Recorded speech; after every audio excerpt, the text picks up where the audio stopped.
अस्सलामुअलैकुम। बड़ी ईद की बड़ी खुशियों के साथ मैं हूं अली हसन और मैं हूँ बुशरा जावेद। हमारी और यूसीपी की जानिब से आप सबको बहुत बहुत ईद मुबारक। ये ईद पैगाम देता है सब्र, यकीन और हुक्म इलाही के सामने सरे तस्लीम खम करने का नाम। ईद उल अज़हा हमें हज़रत इब्राहीम अलैहिस्सलाम की कुर्बानी और हज़रत इस्माईल अलैहिस्सलाम की कुर्बानी का पैगाम भी देता है। ये ईद जो है सिर्फ जानवर की कुर्बानी का नाम नहीं है, बल्कि अपनी ख्वाहिशात और अपनी नफ्सियात को मारने की भी ईद का नाम है। तो आज ईद का पहला दिन है, सब कुर्बानियों में मसरूफ है। अली, आप बताएं कि आप तो स्टूडियो आ गए हैं, तो आप कुर्बानी करके आए हैं या जाके कुर्बानी करेंगे? बुशरा, मेरे लिए तो कुर्बानी एक मुकम्मल इवेंट है। और जैसे बॉयज़ कुर्बानी को मनाते हैं, मैं तो वैसे ही मनाता हूँ। मैं तो यहाँ से जाके ही कुर्बानी करूँगा। अच्छा अच्छा। और आप बताएं, आप कुर्बानी करके आई हैं या जाके करेंगी? अली, हमारे घर जो है वो ईद के फौरन बाद, ईद की नमाज के फौरन बाद जो है वो कुर्बानी हो जाती है। तो मैं सिर्फ कुर्बानी करवा के नहीं, बल्कि एक कलेजी बना के दूसरों को खिला के खुद भी खा के आई हूँ। मुझे जो लगता है ना कि ईद जो है वो नाम ही है कि आप फैमिली के साथ, दोस्तों के साथ, रिश्तेदारों के साथ खुशियां बांटें।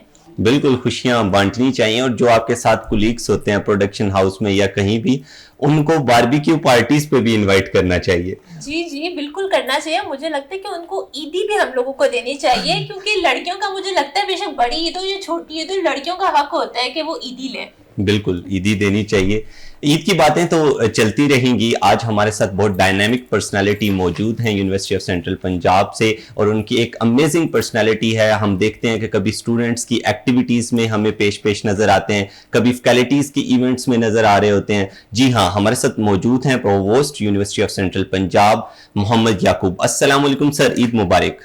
ईद मुबारक, बहुत शुक्रिया। वालेकुम सलाम। सर कैसे हैं आप खैर लोग? मुबारक। सर, ईद का पहला दिन है और जी, जी। हमने आपको यहाँ पे बुला लिया। सबसे पहले तो आपका बहुत बहुत शुक्रिया कि आपने ईद के पहले दिन भी अपने कीमती वक्त में से हमारे लिए टाइम निकाला। It's truly sir, an honour, it's truly an honour. Sir कुर्बानी का टाइम है जी, और जी। आप यहाँ पे मौजूद हैं, तो आप बताएं फिर आपका कुर्बानी का क्या? Well, आजकल कुर्बानियाँ काफ़ी इजी हो गई हैं। लाइक आप किसी को कह देते हैं, कोई आप अपनी सोसाइटी में, और वो आ जाते हैं और आपके लिए कुर्बानी कर जाते हैं। जी जी। वो दौर तो अब नहीं रहा कि लोग खुद करते थे। किसी ज़माने में हर घर में कोई एक ऐसा फर्द होता था जो खुद कुर्बानी जी, करता था। बिल्कुल लेकिन सर। अब थोड़ा सा ट्रेंड चेंज हो गया। It has become very easy now.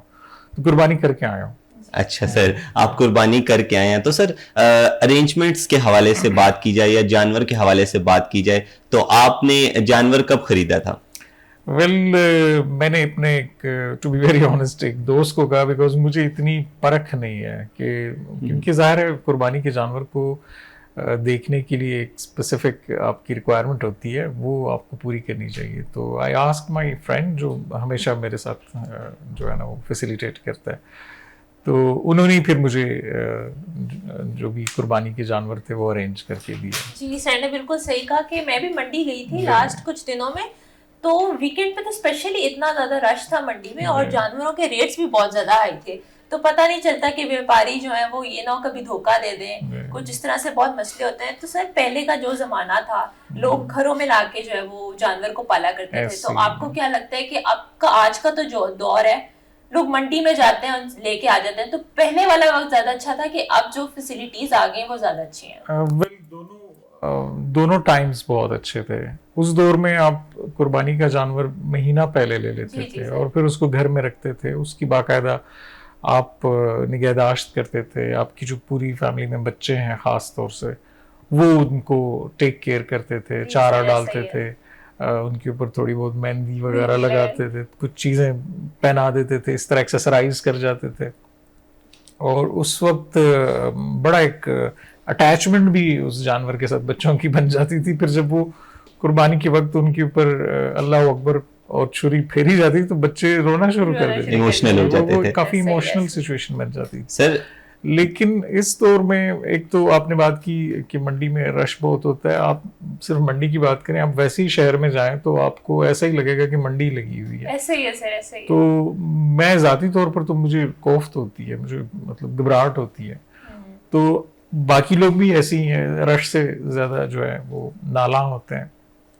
तो मैंने किसी को कहा, बस उसने फिर मुझे अरेंज करके, जैसे मैंने आपको पहले बताया, और 2 दिन पहले उन्होंने अपने पास रखा, उनका अपना एक डेरा वगैरह है, क्योंकि हम जहाँ रहते हैं वहाँ पे इस तरह का किसी और को परेशान करने वाली बात है अगर आप जानवर अपने घर लेके आते हैं। ज़ाहिर है वो फिर बोलते भी रहते हैं, और उस वक्त उनको आप बाहर फिर आ भी नहीं सकते हैं, बिकॉज बाकी लोगों का भी ख्याल रखना चाहिए। तो वो फिर 2 दिन वहाँ पे रख के और फिर उसके बाद मॉर्निंग में हम ले आए और वहीं पे घर पे हमने ये सारा सिलसिला किया। सही सर अगर आपके बचपन की कुर्बानी की यादें अगर हम ताज़ा करें कि बचपन में आप कैसे कुर्बानी मनाया करते थे? अब तो जिम्मेदारियां हैं और बहुत सी चीज़ें मैनेज करनी होती हैं, बचपन में आपकी कुर्बानी कैसे होती थी? बचपन में तो हम एक जॉइंट फैमिली सिस्टम था, वहाँ पे हम सारे मिलजुल के रहते थे, और जैसे कि मैंने कहा कि कुछ अरसा कबल हम ले आते थे जानवर, फिर उसके साथ हम खेलते भी रहते थे। वो हमारा एक बड़ा ज़बरदस्त टाइम होता था। और फिर जब हम कुर्बानी करते थे तो जो तो छोटे बच्चे होते थे वो फिर अटैचमेंट की वजह से थोड़ा सा फील में आ जाते थे, लेकिन जो थोड़े से बड़े होते थे वो फिर बाकायदा हाथ भी उठाते थे उसको ज़बह करने में, उनको मज़ीद उनको पीसेस करने में और फिर हिस्से बनाने में। ये एक बड़ा ज़बरदस्त एक्टिविटी हुआ करती थी। लेकिन अब वो चीज़ें मादूम हो गई हैं, बहुत सारी चीज़ें मादूम होती जा रही हैं वक्त के साथ साथ। सर तो आपको वो वक्त अपना याद आता है, या आप कहते हैं कि जो अब वक्त है कि खुद, मतलब जैसे आपने बताया कि जानवर आपने पहले से मंगवा के डेरे पे रख लिया था, कि वो वाला वक्त ज्यादा अच्छा था जब बचपन में बकरों के साथ खेला करते थे? या मैंने कहा दोनों अच्छे थे। वो वक्त उसकी अपनी एक तिलस्म था और इसका अपना एक जो है टेस्ट है। अब चीज़ें लोग कन्वीनियंस को ज़्यादा पसंद करते हैं, लोग उन चीज़ों में ज़्यादा वो करते हैं। सो अब कन्वीनियंट हो गई है मेरे ख्याल में, और काफ़ी लोगों के लिए। और एक चीज़ थोड़ी सी जो मैं समझता हूँ नहीं होनी चाहिए, ये जो खुदनुमाई का आंसर है। जी सर, आप कुर्बानी कर रहे हो, आप अल्लाह की रज़ा के लिए कर रहे हैं। आपकी कुर्बानी बिल्कुल इस चीज़ के लिए नहीं होनी चाहिए कि वो दिखावे का सबब बने। जी बिल्कुल ऐसा। बल्कि कुछ लोग, हालांकि हुक्म है कि अगर आपकी इस्तेदात नहीं है तो आपको नहीं करनी चाहिए कुर्बानी, और इसमें कोई आर नहीं है। लेकिन कुछ लोग फैमिलीज और बाकी लोगों की वजह से भी अपने आप को तंगदस्त करके कुर्बानी करते हैं, दुनियादारी, और वो चीज़ नहीं होनी चाहिए। दूसरा ये कि अगर आप कुर्बानी कर रहे हैं तो वो उसमें खुदनुमाई का आंसर नहीं होना चाहिए। जी बिल्कुल ऐसा ही है। जी बिल्कुल सर अगर हम बात करें कि आपके प्रोफेशनल बैकग्राउंड के बारे में, एकेडमिक बैकग्राउंड के बारे में, यूनिवर्सिटी ऑफ सेंट्रल पंजाब के मुख्तलिफ इनिशिएटिव्स में हमें आप पेश नज़र आते हैं, तो हमारे जो आने वाले स्टूडेंट हैं जो ज्वाइन करना चाहते हैं यूनिवर्सिटी ऑफ सेंट्रल पंजाब को, उनको आप अगर अपना एकेडमिक बैकग्राउंड या प्रोफेशनल बैकग्राउंड के बारे में कुछ बताएं। Well, I have been associated since 1998 with Pakistan's top most higher education institutions, बड़े बड़े नाम आते हैं उनमें, और I have served them alongside I've served in United Nations। तो ये सीखने का अमल था, मैं समझता हूँ खिदमत की तरह मैंने नौकरी की है, because services is always from your heart. ये नहीं कि आप आएँ सुबह अटेंडेंस लगाएं और निकल जाएं। सर्विस जब भी होती है तो वो दिल से होती है। तो काम, आप कहते हैं अल कासिब हबीब अल्लाह, जो काम करने वाला होता है वो अल्लाह का दोस्त होता है। तो अगर आप अपने काम को अपने पैशन के साथ लेके चलें तो बड़ा मज़ा आता है और उसमें बड़ी लर्निंग होती है। So I have worked in almost 10 to 15 organisation, और उसके बाद मोस्टली जो मेरा इंटरेस्ट रहा, वैसे तो मेरा कंप्यूटर साइंस का बैकग्राउंड है, artificial intelligence, computer science, data science, लेकिन ज़्यादातर मेरा जो जॉब रही है वो हायर एजुकेशन एडमिनिस्ट्रेशन की रही है, कि पाकिस्तान में हायर एजुकेशन को किस तरह से डिलीवर होना चाहिए, उसके क्वालिटी के क्या मयार होने चाहिए, बच्चों को किस तरह से एक कैंपस में इन्वायरमेंट देना चाहिए, उनके लिए नितने मौके कैसे ढूंढने चाहिए, एम्प्लॉयबिलिटी को किस तरह से बेहतर किया जा सकता है, असातिज़ा की अपनी ट्रेनिंग कैसे होनी चाहिए, क्योंकि वो भी एक मुसलसल अमल है जो कि चलता रहना चाहिए। तो बस इसी सफ़र में सारी ज़िंदगी गुजर रही है, और मैं डेली ये सोचता हूँ कि डेली मैं कुछ लर्न करूँ, और मैं डेली बेसिस पे लर्न करता भी रहता हूँ। एक चीज़ थोड़ी सी है कि किताब से जो रोशनी मिलती है वो कम हो गई है, लोग किताब से दूर हो गए हैं। बड़े थोड़े से ही लोग हैं जो किताब पढ़ते हैं। तो स्पॉटिफाई है, स्पॉटिफाई स्वीडिश कंपनी का, लोग उस पर म्यूजिक सुनते हैं, बट बेसिकली उन्होंने बुक रीडिंग के लिए ये ऐप बनाई थी। और बुक रीडिंग वहाँ पे 5 मिनट्स की बुक रिव्यूज, 2 मिनट्स की बुक रिव्यूज, वो भी लोग नहीं सुनते। मैं अब खुद भी, मेरे पास इतना टाइम नहीं बचता कि मैं कोई प्रॉपर किताब उठा लूँ, लेकिन थोड़ा बहुत अटैच रहता हूँ। तो मोस्टली मैं भी अब यही करता हूँ कि यूट्यूब पे कोई बुक रिव्यूज़ पढ़ लूँ, और अगर वो बुक फिर मुझे मेरे इंटरेस्ट से ममासलत रखती है तो फिर जाके मैं वो बुक खरीद लेता हूँ। This is how it is working. ये सारा पैराडाइम इस तरह से चेंज होता जा रहा है। जी सर, अगर मैं स्पेसिफिक बात करूं यूनिवर्सिटी ऑफ सेंट्रल पंजाब की, तो आपका यहाँ पे एक्सपीरियंस कैसा रहा है? क्योंकि अगर मैं देखूँ ना, तो आजकल की जो नौजवान नस्ल है वो एजुकेशन के प्रोफेशन के अलावा ना वो दूसरी साइड पे ज़्यादा जाना पसंद कर रहे होते हैं, कि जैसे डॉक्टर या इंजीनियर बन के जा रहे होते हैं कि हमें ये बनना है, हमें पायलट बनना है या हमें डॉक्टर बनना है, ये टीचर्स या जो एजुकेशन से रिलेटेड पूरी फील्ड है उसकी तरफ नहीं आना चाहते। तो आपका एक्सपीरियंस कैसा रहा इसमें? University of central Punjab Pakistan की एक लीडिंग यूनिवर्सिटी है। मतलब मैं समझता हूँ कि ये पाकिस्तान की मुमताज़ दानिशगाहों में से एक है, और पाइनियर यूनिवर्सिटीज़ में से। 2001 से इन्होंने अपना सफ़र शुरू किया है, और अगर आप ग्रुप को देखें तो ग्रुप ने शायद 1983 से सफ़र शुरू किया हुआ है। They are in the higher education. तो जो यहाँ पे इन्वायरमेंट बच्चों के लिए मैं समझता हूँ हमने दिया है, जिस तरह का इन्वायरमेंट, बहुत कम यूनिवर्सिटीज़ हैं कि उनके पास इतनी सारी फैसिलिटीज़ हैं। मैं किसी को मतलब क्रिटिसाइज नहीं कर रहा हूँ, लेकिन जितना एक यूनिवर्सिटी में जो एक इन्वायरमेंट बच्चों को दिया जाना चाहिए, उससे बढ़ के इन्वायरमेंट दिया गया। आप हमारी स्पोर्ट्स फैसिलिटीज़ देख लें, 2011 से लेकर 2025 तक सिंगल रो में सारी ट्रॉफीज HEC की जो कॉम्पिटिशंस होती हैं आपके लॉबी में नीचे पड़ी हुई हैं।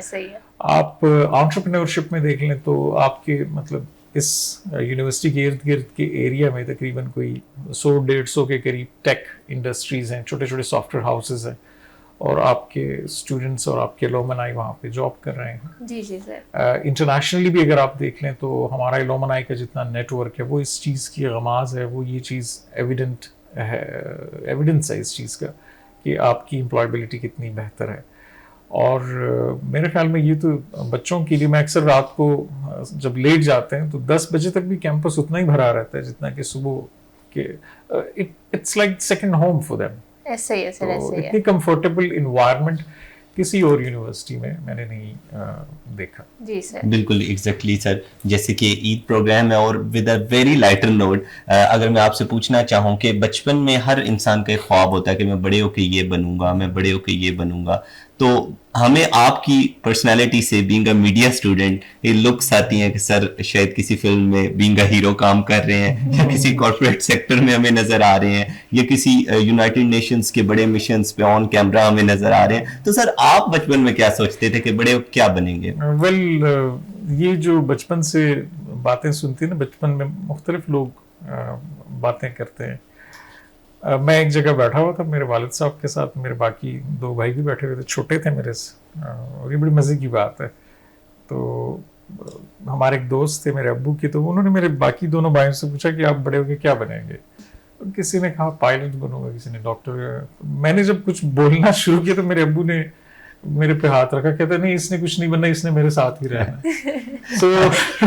तो मेरा जो मेरे अंदर बात थी वो अंदर के अंदर ही रह गई। Then I associated with my father for a very good long time.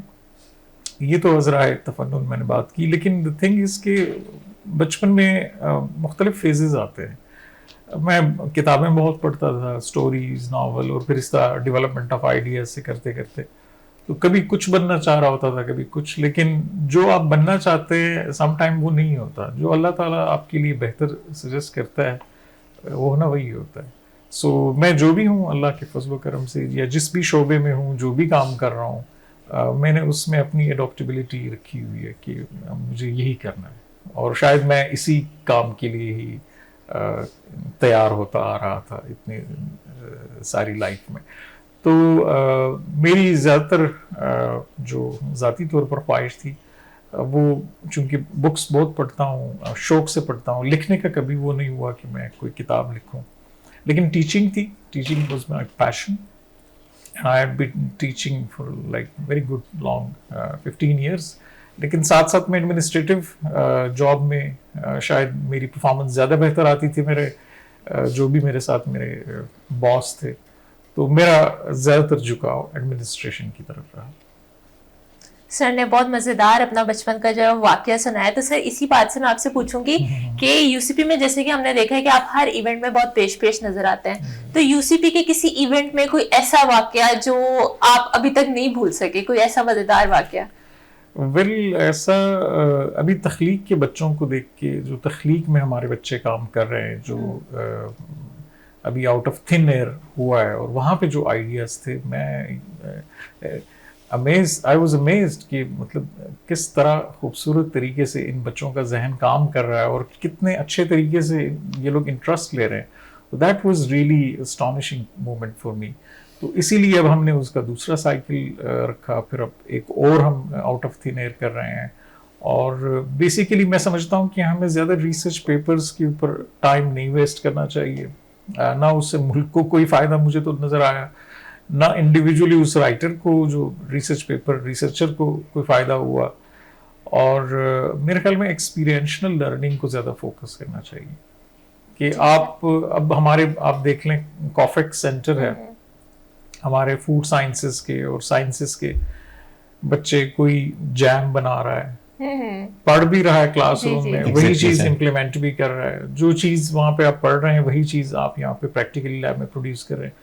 कोई थेरेप्यूटिक टी डेवलप करके बैठा हुआ है, कोई फेस वॉश बना रहा है, कोई हैंड लोशन बना रहा है। तो आई लाइक दैट थिंग। ये चीज काफी इंस्पिरेशन हमारे दौर में, या बहुत सारी और यूनिवर्सिटीज में एक्सपीरियंशियल लर्निंग के ऊपर उतना फोकस नहीं है जितना कि यहाँ पे है।